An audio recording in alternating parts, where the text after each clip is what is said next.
Buenas noticias, mi gente. Pronto estaremos en su ciudad ofreciendo consultas de inmigración totalmente gratis. Así que asegúrese de inscribirse hoy mismo para que usted pueda asistir a nuestra conferencia de inmigración. Los esperamos. Sábado 22 de mayo del 2021. Houston, Texas. Entrada totalmente gratis. No se pierda esta gran oportunidad de recibir información veraz que le ayude a obtener una residencia permanente y así dar el primer paso para alcanzar su sueño americano. Además, en las conferencias también habrá consultas legales gratis de inmigración y descuentos especiales en sus trámites, tales como permiso de trabajo, TPS, asilo político, reunificación familiar, ciudadanía, paro de deportación, representación en corte, residencia permanente, visa de inversionista y mucho más. Para más información visite nuestra página web jesusreyeslaw.com/Houston. ¿Sabes que tu auto es una de las mayores inversiones que harás en tu vida? No importa si es nuevo o es usado. ¿Sabes qué cobertura tienes para protegerlo? ¿Sabes cuánto pagas por cuya cobertura? ¿Conoces a tu agente de seguros?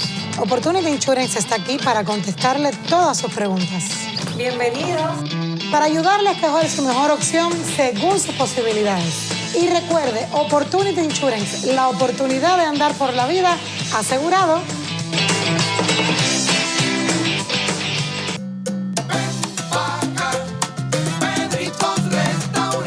Y si tú quieres comer sabroso, Pedritos Restaurant. Ajá. ¿Quieres una parrillita o una arepita? Se te hizo agua la boquita. Y los bollitos con esa sopita, qué rico. ¿Qué? Pedritos Restaurant. El sabor de nuestra tierra pura sabrosura. Pedritos Restaurant. Ven pa' que Pedrito y prueba que todo es una ricura. Pedritos Restaurant.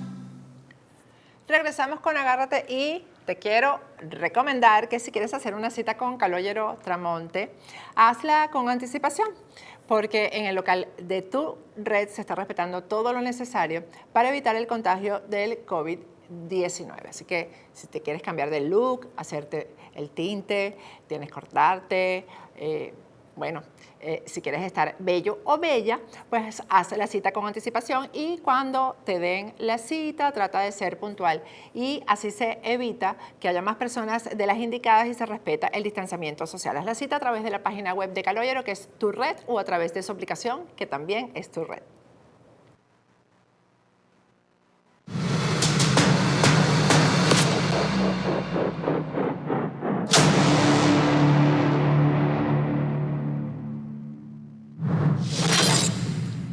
Regresamos con Agárrate.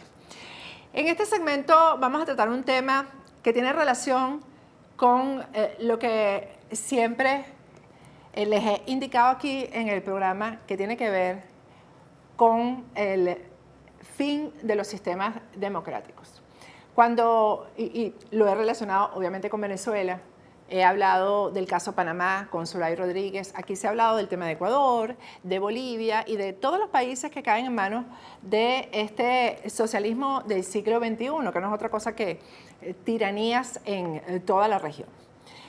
La independencia de los poderes es fundamental y es que eso no lo inventamos nosotros. Pero estos tiranos del siglo XXI, lo primero que monopolizan es la justicia, porque a través de la justicia es que someten, que reprimen y que obtienen sus beneficios. La justicia es como el paredón de fusilamiento que se usaba en la época de Castro. Esa es la justicia en estos países tomados por el socialismo del siglo XXI. Y me voy al caso de México, un caso bien preocupante, lo tenemos aquí pegadito de Estados Unidos. Y hay un escándalo que realmente tiene implicaciones de todo tipo, ¿no? Y habla de la indefensión también del ser humano, del ciudadano, cuando en estos países pues llega un sistema como el que ya hemos conocido en Venezuela y tenemos la experiencia. El fiscal general de México, Alejandro Gertz Manero, bueno, metió presa a una señora de 68 años. La tiene presa en una cárcel de criminales comunes.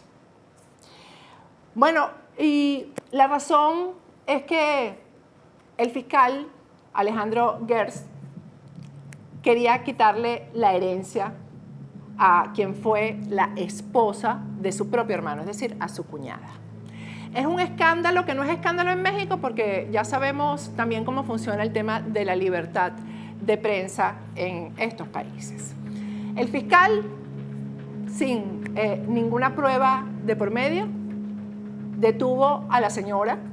Está en este momento, tiene ya más de 6 meses en una cárcel común en México, y ustedes saben lo que significa eso. Pero además, esta señora que ven ustedes en pantalla es la que está detenida, ya vamos a dar detalles del caso.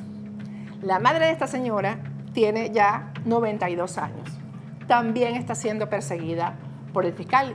Esta señora, la madre, la señora de 92 años es la madre de la que está de 94 años, no 92.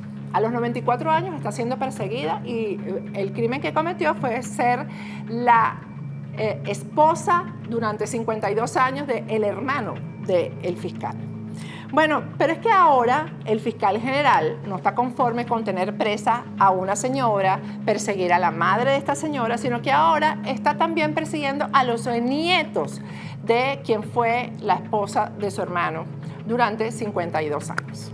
Uno de los nietos está aquí acompañándome. Vamos a explicarles con detalles todo el caso. Él además es colega periodista, seguramente ustedes, los que viven en Miami, ya identifican su rostro. Se trata de Alonso Castillo. Gracias, Alonso, por acompañarme el día de hoy, por la confianza, porque es un tema que yo sé que para ti es sensible, es tu familia, es tu madre la que está presa. Gracias, Patricia, por el espacio. Y vamos a comenzar explicando esto que ha sido bien complicado, como, digamos, ponerlo en palabras sencillas, ¿no? Porque Alonso además vino con todas las pruebas del caso. Tu madre, Alejandra, tiene 68 años, está presa por orden del fiscal general de México. ¿Por qué el fiscal general de México ha tomado estas acciones no solamente contra tu mamá, sino contra tu abuela, que tiene 94 años, y contra ti y contra tus hermanos, a quienes también pretende incriminar en esto? ¿Qué pasó aquí? Explícame cómo ha sido y cómo han vivido ustedes este proceso. Bueno, mira, nuestra relación con el fiscal general de México, con Alejandro Gertz Manero, viene de que mi abuela, como bien dices, estuvo más de 50 años, medio siglo, fue la pareja sentimental de Federico, el hermano del fiscal. Una familia, Patricia, normal durante toda la vida. Federico fue prácticamente nuestro abuelo, estuvo desde bautizos, nacimientos, graduaciones, boda, todo transcurrió normalmente durante todas nuestras vidas. Pero 52 años, ¿no? 52 años juntos, exacto. Vamos a ver si producción nos puede poner las imágenes de ellos juntos durante todas estas épocas. 52 años en los que Laura y Federico fueron pareja. Exacto, fueron pareja, hicieron una vida en común, te digo, nacimientos, bodas, estuvo en mi graduación, una familia tranquila, normal, y todo cambió en 2015, que fue cuando la historia de mi familia cambia e inicia esta persecución en el 2015. Déjame contarte, Federico en 2015 tenía 82 años. El hermano del fiscal. El hermano del fiscal ya arrastraba problemas de salud, tenía un marcapasos cardíaco, la vista le fallaba, tenía ya problemas de deterioro mental y otras condiciones de salud. Mi abuela en ese entonces, Laura Morán, tenía 88 años. Entonces, en agosto de 2015, mi abuela empieza a notar que ya Federico, la salud se le empezaba a agravar aún más. Entonces, le habla a Alejandro Gertz Manero, el actual fiscal general de México. En ese momento no era fiscal. En ese momento no era fiscal, era el rector de la Universidad de las Américas. Y le dice: oye, Alejandro, sigo notando a tu hermano mal. Aquí es importante aclarar que ya Federico estaba siendo cuidado por 2 enfermeros que mi abuela había contratado. Entonces, cuando ve que pasan un par de días y Federico sigue mal, le llama a Alejandro y Alejandro le dice: no te preocupes, yo te voy a mandar al jefe de servicios médicos de la Universidad de las Américas y a otro doctor para que se encargue de la salud de Federico. Mi abuela dice: pues perfecto. O sea, mandó a 2 médicos Mandó a 2 para la casa que compartían Laura y Federico para que cuidaran a Federico. Exacto. Entonces, ese mismo día, cuando mi abuela le llama a Alejandro, no te preocupes, te mando a los médicos. Llegan los médicos y a partir de ese momento empiezan a complementar los cuidados que ya se le venían dando a Federico y él se encarga por completo de la salud de Federico durante 5 días.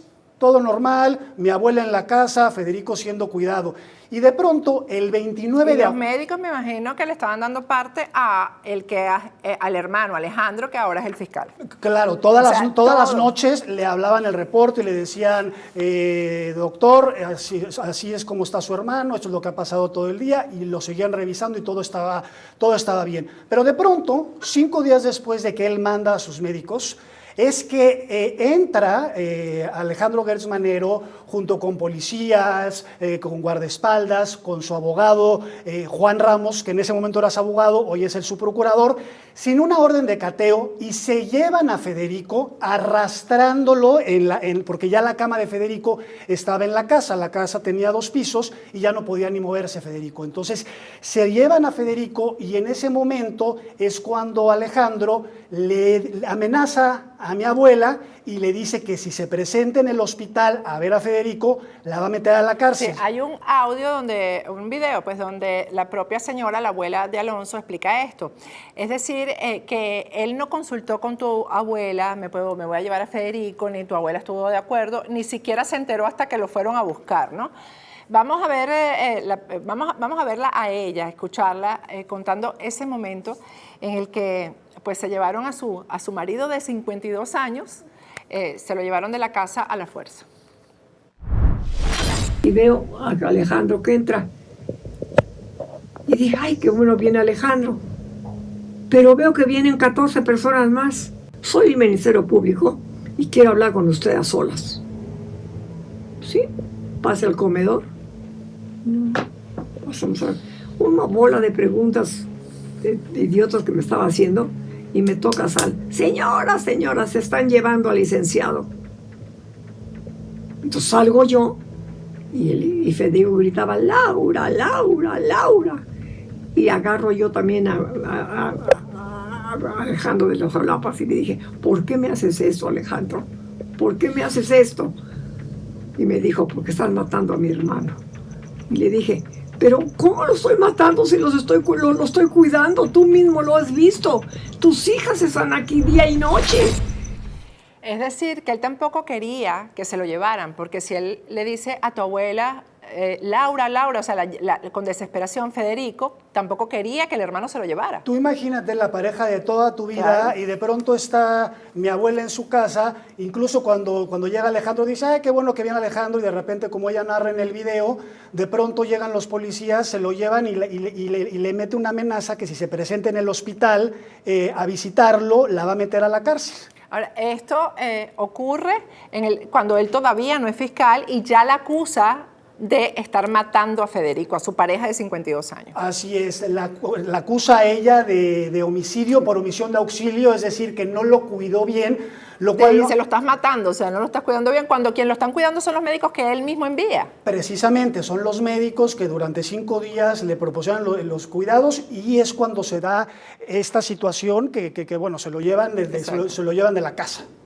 Después de eso, estamos hablando del 2015, ¿no? 2015, y ahí es cuando empieza la persecución. Alejandro, mediante una denuncia, denuncia a mi abuela por homicidio, por omisión de auxilio. Claro, después de un mes, porque hay que decirlo, él se lo lleva y después de un mes muere Federico. Exacto. Federico muere bajo los cuidados de su hermano Alejandro, que hoy es el fiscal general de México. Así es, muere un mes después de que se lo lleva de la casa, se muere bajo el cuidado exclusivo del fiscal, que no solo estaba ya cuidado en el hospital por él, sino los días previos en la casa ya le pasaban el reporte. Pero además, Patricia, en esa denuncia meten a mi mamá y a mi tía, que no vivían en la casa y que no tenían nada que hacer respecto a la salud de Federico. Entonces las denuncia a las 3 personas, a mi mamá, a mi tía y a mi abuela. Y durante 5 años... el delito sería como, murió porque no lo cuidaron bien. Exacto, literalmente. Murió porque no lo cuidaron bien. No lo atendieron. Porque no lo cuidaron bien y tuvieron como acciones como a propósito para no cuidarlo bien y que le ocurriera eso cuando...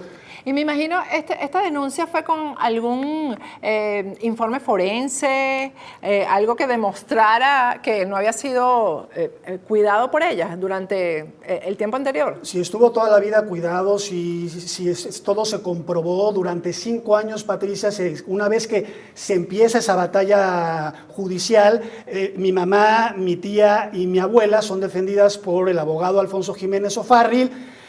Durante estos 5 años pierde todas las instancias judiciales. Ahora estamos hablando de 5 años exactos, 5 años en que él todavía no era fiscal. Entonces todas las instancias judiciales las pierde el demandante, que ahora es el fiscal, que es Alejandro, ¿no? Pero hay un testamento aquí. Muere Federico y Federico deja un testamento que ya era conocido por tu abuela. Tu abuela había, no solamente lo conocía, sino que había aceptado el testamento. Vamos a hablar del testamento y cómo se ejecutó ese testamento. ¿Qué le quedó a tu abuela por el testamento que dejó Federico? Mi abuela siempre tuvo claro varias cosas. Primero, que el heredero universal de todo lo que tenía Federico, su pareja de toda la vida, era para Alejandro, su hermano. Y además, Alejandro era el albacea, es decir, el encargado de administrar las 3 cosas que le dejó a mi abuela. ¿Qué le dejó a mi abuela? Le dejó todos los objetos que estaban en la casa, una pensión mensual y la cobertura de gastos médicos. Esas son las 3 cosas que le había dejado Federico a mi abuela. Ahí tienen en pantalla ustedes, bueno, la portadilla, por decirlo de alguna manera, del testamento. Tenemos el testamento completo, por cierto, aquí en producción. En ese testamento le quedan a ella entonces todos los objetos, las obras de arte, etcétera, que había en la casa, porque además fueron compradas, obviamente, mientras estuvieron juntos. Le dejó una pensión y él le dejó la cobertura de gastos médicos. La cobertura, es decir, que Alejandro como albacea tenía que cubrir sus gastos médicos. Claro, que aquí sí me gustaría también que en los 6 años que él tiene esa obligación como albacea, 2 veces cumplió con los gastos médicos, nunca más cumplió con eso y todos esos gastos... ¿Y la pensión la pagó? La pensión sí la pagó, se tardó 5 meses para empezar para pagar la pensión, pero ya posteriormente, ahora que sigamos conversando, te voy a contar qué ocurrió. Empezó a pagar la pensión. ¿En qué momento entonces viene el conflicto judicial que ya, me imagino que cuando ya él era fiscal, o sea, en el momento que él empieza a ganar, digamos, instancias judiciales? Es que tú imagínate, 5 años, dictámenes periciales, pruebas, testimoniales y las propias autoridades de México, la Fiscalía de la Ciudad de México, en 2 ocasiones dictaminó el no ejercicio de la acción penal. Es decir, como no había elementos ni conductas que se le podía atribuir un delito ni a mi mamá, ni a mi abuela, ni a mi tía, le dicen, aquí no se puede hacer nada. Entonces, Alejandro, en México hay un recurso que se llama el amparo, entonces te vas como que amparando contra todo lo que va ocurriendo. Alargando el proceso. Alargando el proceso, pero se topaba con pared porque no hay una sola prueba y no hay nada. Ahí tienen ustedes en pantalla los objetos que era parte de lo que había en el testamento a favor de Laura, la abuela de Alonso. Que fueron toda una serie de objetos, desde cuadros, cucharas, tapetes, todo lo que te puedas imaginar. Sí. La casa de mi abuela quedó completamente... Sí, pero eso fue después. Eso fue después. Entonces, porque ¿en qué momento él empieza a violar los derechos de Laura, de tu mamá y después los tuyos? Vamos a hablar de eso. Lo nombran fiscal.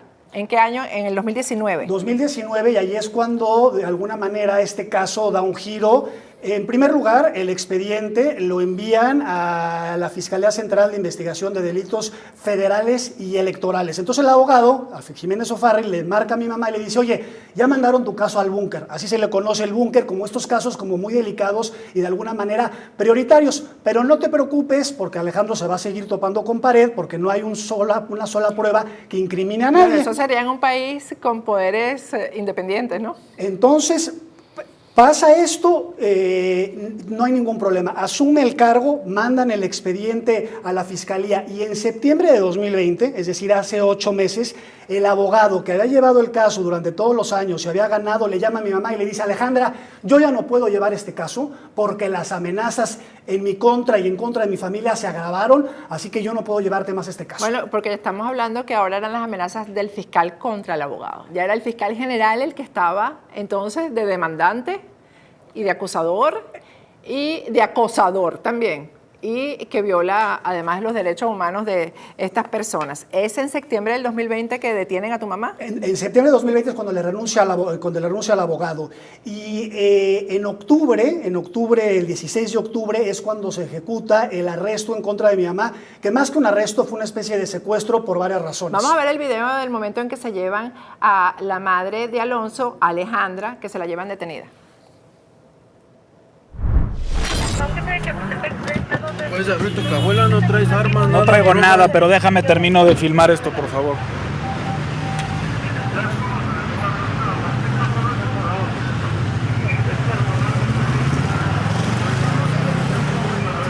Ok, entonces, si tú me puedes decir qué es lo que está pasando para nada más estar todos en el mismo canal, te lo agradecería muchísimo. Creo que traigo una máscara, pero...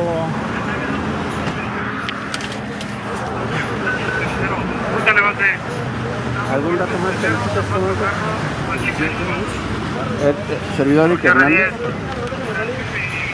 A bordo el compañero del PNI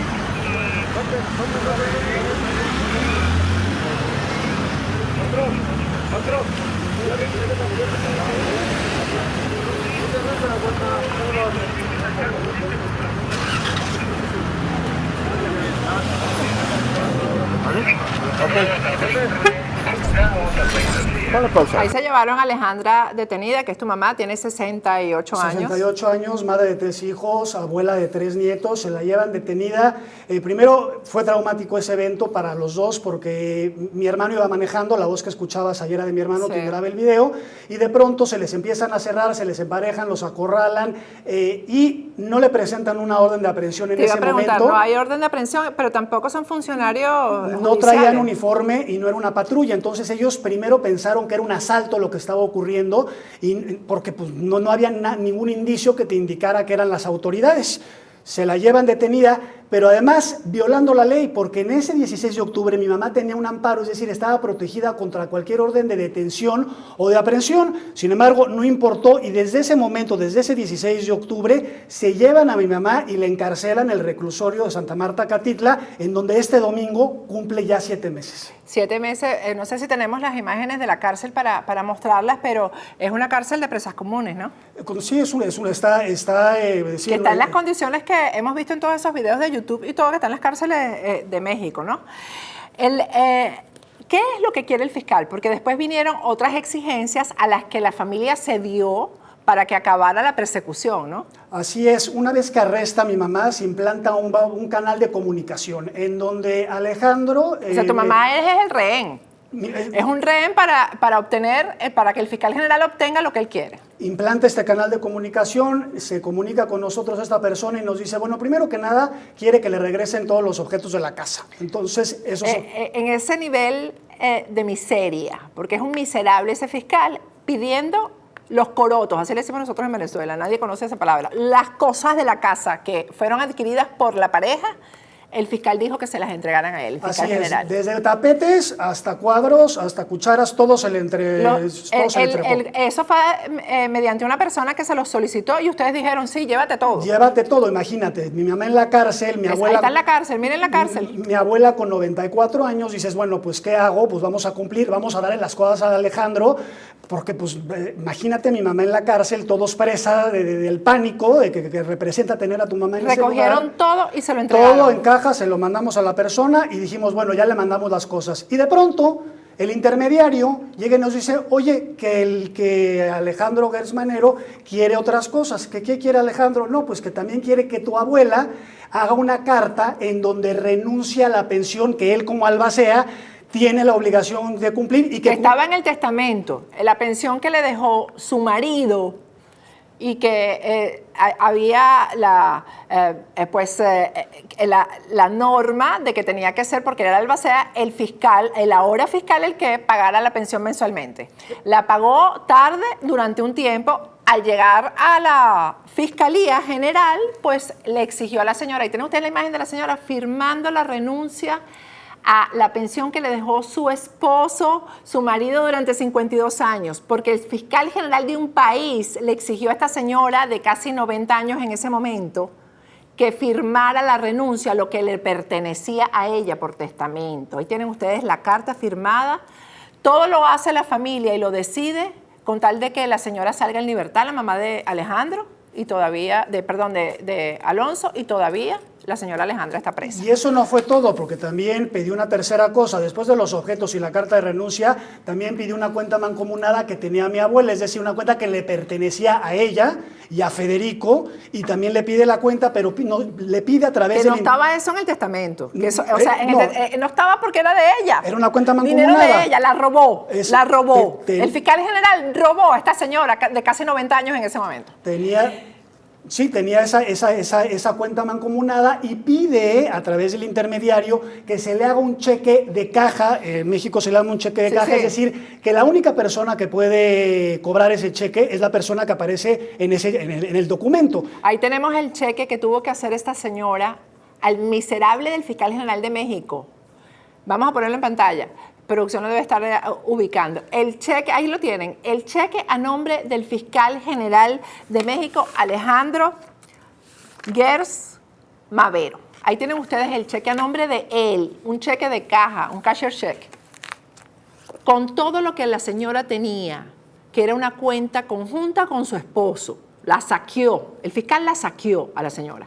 Nos piden todas estas cosas, Patricia, cedimos a todo, dijimos, bueno, obviamente la gente decía, no tienen que hacer esto porque son derechos de tu abuela, pero ¿quién se va a poner a discutir cuando mi mamá cuando tu madre está presa? Está en la cárcel? Mi abuela con 94 años decía, no me importa, quiere que le firme la renuncia, firmo la renuncia, quiere el cheque, firmo el cheque, quiere los objetos, quiere los objetos. Entonces ahí fue cuando nosotros, ya después de que cedimos con todo, dijimos, vamos a tratar de hablar con Alejandro, ya no con el intermediario, y ver ¿qué es lo que quiere? ¿Por qué tiene a mi mamá en prisión? Y fue cuando Ana Paula, mi hermana, se comunica con el fiscal, y esa llamada fue francamente algo que a nosotros nos paró los pelos de punta, porque ahí es cuando el fiscal general de México nos pide un documento por escrito. A los hijos de la señora que está presa. Exacto, a los nietos de la señora con la que su hermano compartió 50 años, y ahora quiere que nosotros que firmemos un documento aceptando la responsabilidad de un delito que no existe. O sea, la responsabilidad de la muerte de su hermano.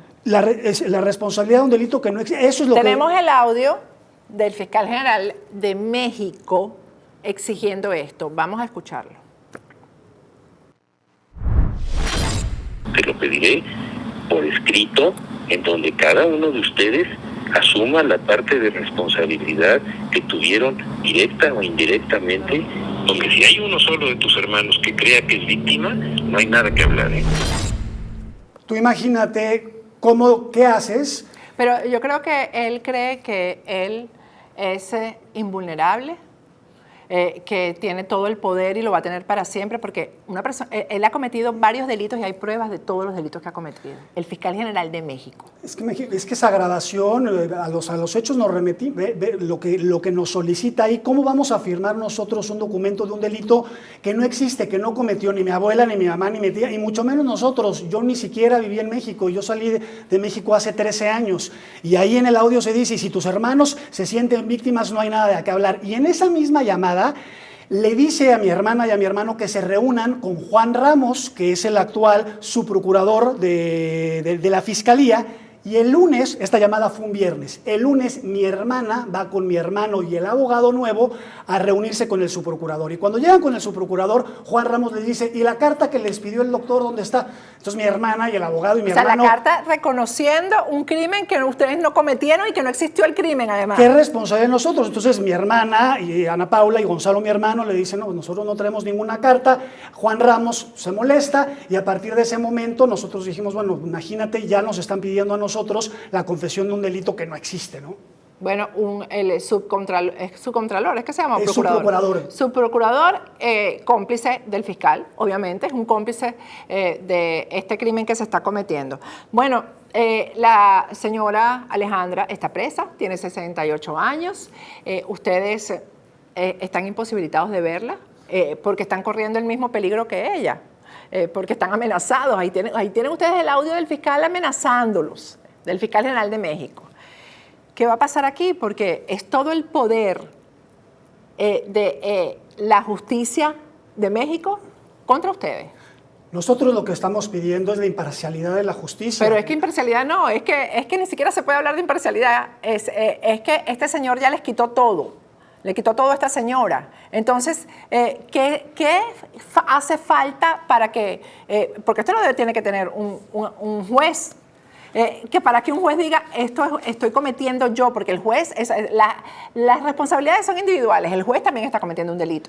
Es que imagínate, ya con mi mamá presa, le dictan el auto de formar prisión, entonces empezamos una vez más un proceso que ya llevaba 5 años y que las propias autoridades 2 veces dijeron que no había un delito. Ahora ya con mi mamá presa empezamos una vez más el proceso. Entonces se hace una apelación a ese auto de formar prisión, se presenta una gran apelación con todos los agravios y después de meses nos dicen que no, que mi mamá continúa presa, entonces ahora estamos se interpuso un juicio de amparo para seguir, pero obviamente nos siguen dando largas y largas y largas. Ayer, por ejemplo, tenía que haber una audiencia y ahora nos informa el abogado que ya se cambió hasta el mes que viene. Entonces, son estas...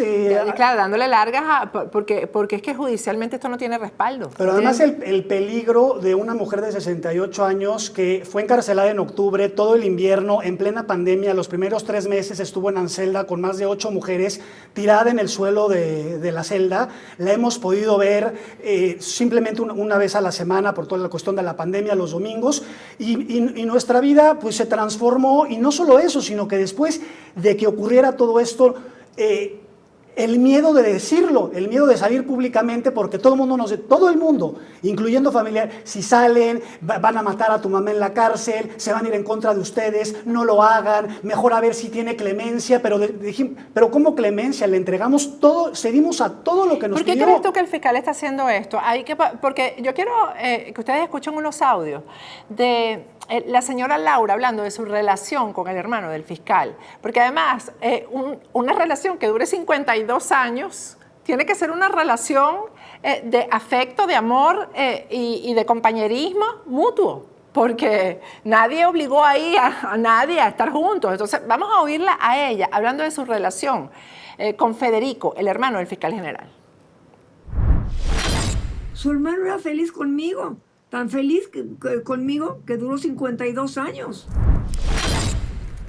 Exactamente, toda una vida juntos y de pronto ahora tienes a mi abuela de 94 años partida en dos en la sala de su casa, con su hija en la cárcel. Y me imagino que sintiéndose responsable de algo que tampoco es responsable. Diciendo, lo único que yo quiero ahora es no morirme sin ver a tu mamá libre. 94 años. 94 años y ahora tiene a la hija. Y mi abuela también tiene una orden de aprehensión en su contra. Así que en cualquier momento se la llevan. También podrán ir por ella. Entonces aquí ya parece que es una cuestión generacional. O sea, no solo se va en contra de mi abuela, sino que ahora tiene a mi mamá en la cárcel y luego nos pide a nosotros. ¿Quién sigue? ¿Mis sobrinos? Exacto, los hijos de ustedes. Ahora, ¿qué busca el fiscal general con esto? ¿Cuál es la represalia, la venganza? Ya tiene todo el dinero de su hermano, el dinero que no le pertenece a él, sino a la esposa de su hermano también lo tiene. Tiene hasta los peroles, pues, como decimos nosotros, los corotos. ¿Qué más quiere? Mira, después de 6 años nosotros hemos llegado a 2 hipótesis de por qué está haciendo esto Alejandro. La primera es que, y también mi abuela que conoce a Alejandro, pues es su cuñado, 50 años lo conoce, es que quizás él tenía miedo que una vez que muriera Federico, mi abuela hiciera algún otro reclamo hereditario que hace contraste, porque mi abuela siempre supo lo que le había dejado Federico. Mi abuela sabía que el heredero universal era Alejandro. Entonces, esa hipótesis dijimos, bueno, le dio miedo. Y la otra es que, como tú bien sabes, en 2017 el Consorcio Internacional de Periodistas de Investigación sacan los Paradise Papers, y una de esas personas que sale fue Alejandro Gertz Manero. En su momento, él lo niega y le dice, yo no sabía que mi hermano tenía esa empresa en las Islas Caimán, de la cual él aparece como vicepresidente, pero mi hermano él no lo sabía. Él no lo sabía. Su hermano Federico era quien administraba las cuentas. Entonces lo niega y no pasa nada. Pero hace aproximadamente 3 semanas o un mes sale un artículo en el Universal en donde se detallan movimientos de Federico, el hermano del fiscal, también en un paraíso fiscal de una sola cuenta de casi $8 millones. Ah, bueno, quizás por ahí tiene que venir todo. Entonces no sabemos... Que pensará que tu abuela tiene las pruebas, que tu abuela tiene documentos, estados de cuenta. Exacto. ¿Es una presión en base a eso? Nosotros no sabemos si está preocupado porque, bueno, después de 50 años, pues imagina si no vas a conocer a la persona con la que estás a tu lado. Entonces, esas son las dos hipótesis que nosotros tenemos de por qué ha hecho. El miedo a un reclamo hereditario de mi abuela, o que quizás mi abuela tenga alguna información de que se haya quedado en estado de cuenta y que de pronto, y por eso está llevando a cabo este daño irreparable. Irreparable no solo en la vida, Patricia, de mi mamá, sino de mi abuela de 94 y de todos nosotros, desde una mujer desde 94 hasta mi sobrino de 13 años, que hemos sido secuestrados emocionalmente, que llevamos 7 meses paralizados por lo que está ocurriendo, y luego imagínate, te pide el hombre más poderoso del país en cuestión de la impartición de justicia que le hagamos un documento por escrito. ¿Qué haces con tu mamá en la cárcel, con el despojo absoluto de mi abuela, que ya no recibe la pensión? Además, porque ya con la carta, la pensión en la calle, prácticamente. ya no paga la pensión desde octubre. Entonces ya y tampoco los gastos médicos que debe tener, los tiene 94 años. Los gastos médicos los pagó en 2 ocasiones, en 6 años. Tenemos todas las facturas correspondientes. Al día de hoy debe casi 900,000 pesos, que son como $45,000. Y en eso estamos ahora. ¿Hay alguna instancia en México a la que recurrir para que esto cese de alguna manera? Nosotros estamos llevando el proceso legal como debe de ser, con el abogado, que por cierto, una vez que salimos públicamente, el nuevo abogado que tome el caso cuando arrestan a mi mamá, ya nos quedamos sin abogado. Porque, ¿qué pasa cuando tú llegas con cualquier abogado penalista y le dices, está pasando esto, y ven que la parte acusadora es el fiscal general de México, Alejandro Gertz Manero? La gente sale corriendo. Entonces ya nos quedamos otra vez sin abogado. Porque en la total indefensión. En la total indefensión, siguiendo llevando, ahorita buscando quién nos puede seguir llevando el caso, porque la gente tiene miedo. El abogado nos duró, el nuevo abogado, 6 meses. O sea, ¿se puede ser juez y parte? Bueno, esto es lo que pasa en los países donde se permite, con el cuento de que vienen a luchar contra la pobreza, etcétera, etcétera, que pues haya criminales, porque este es un criminal. Yo les recomendaría a ustedes incluso que hicieran la denuncia ante la Corte Penal Internacional, porque este es un funcionario público que está violando derechos humanos, pero de una manera atroz. Es decir, llevar a una señora de 68 años a la cárcel sin una sola prueba y que todavía no tenga juicio, porque no hay juicio de por medio, y que tenga ya 7 meses presa, y que no haya a dónde acudir, pues ustedes dirán, bueno, Alonso, te conozco hace ya bastante tiempo, estoy a la orden. Esto le puede pasar a cualquier ciudadano en México. Le puede pasar a cualquiera. Nadie está exento de esto que está ocurriendo, francamente, y uno se da cuenta, principalmente además por el arresto que se hizo sabiendo que había un amparo que protegía a mi mamá, y aún así le encarcelaron. El abogado descubrió que entre los jueces y secretarios se ocultaron información para lograr el arresto de mi mamá. Claro, es que aquí están implicados no solamente el fiscal, es que dense cuenta, y todas estas responsabilidades son individuales, repito. Aquí todo el que ha actuado a favor de este atropello y de esta violación a los derechos humanos está implicado. Y está implicado y es cómplice del fiscal general de México. ¿Quién destituye al fiscal general de México? ¿Cuál es la instancia? Yo creo que sería el Senado. Pero hay que hacer la denuncia ante el Senado también, Alonso. O sea, el Senado tiene que saber que esto está pasando, que a lo mejor ni saben. A lo mejor ni saben, porque es parte de la estrategia de este tipo de funcionarios, es la desinformación. Han salido varios artículos y por eso estamos hablando con la verdad, a pesar del riesgo que representa para mis hermanos, para toda mi familia que en este momento están en México, que no quieren ni salir de la casa. A mi mamá no la podemos ir a visitar porque pues, da miedo ir a la cárcel y de pronto que pase algo. Entonces estamos en una zozobra que francamente no vemos la salida. Entonces es impartición de justicia. Además, lo único que estamos pidiendo nosotros es que alguien vea el expediente, que lo lea, y van a llegar a la misma conclusión que llegaron en 2 ocasiones las propias autoridades, para determinar que aquí no hay una sola prueba que incrimine a mi mamá, ni a mi abuela, ni a mi tía. Pero ¿qué crees? Mi mamá sigue en la cárcel y no sabemos para cuándo, porque se puede seguir retrasando. Al rato sigue la contingencia de la pandemia y mi mamá se puede quedar ahí, y nosotros estamos como náufragos en un sistema que no entendemos por qué está ocurriendo esto y por qué no se ponen los ojos sobre este caso y realmente se toman acciones para que resuelvan conforme a derecho y se apeguen al espíritu de la ley. Eso es lo que debe hacer un juez, no que estemos nosotros en este proceso y la interminable. conciencia, tengan conciencia. Bueno, Alonso, gracias por la confianza. Nosotros le vamos a hacer seguimiento en Factores de Poder y yo particularmente le pido a los colegas de México que le hagan seguimiento a este caso, que no lo suelten, que hagan presión, porque es lo único que funciona en este tipo de cosas. Así que muchísimas gracias por tu confianza, Alonso. Gracias a ti por el tiempo, Patricia. Vamos a ir a un corte y al regreso seguimos con Agárrate.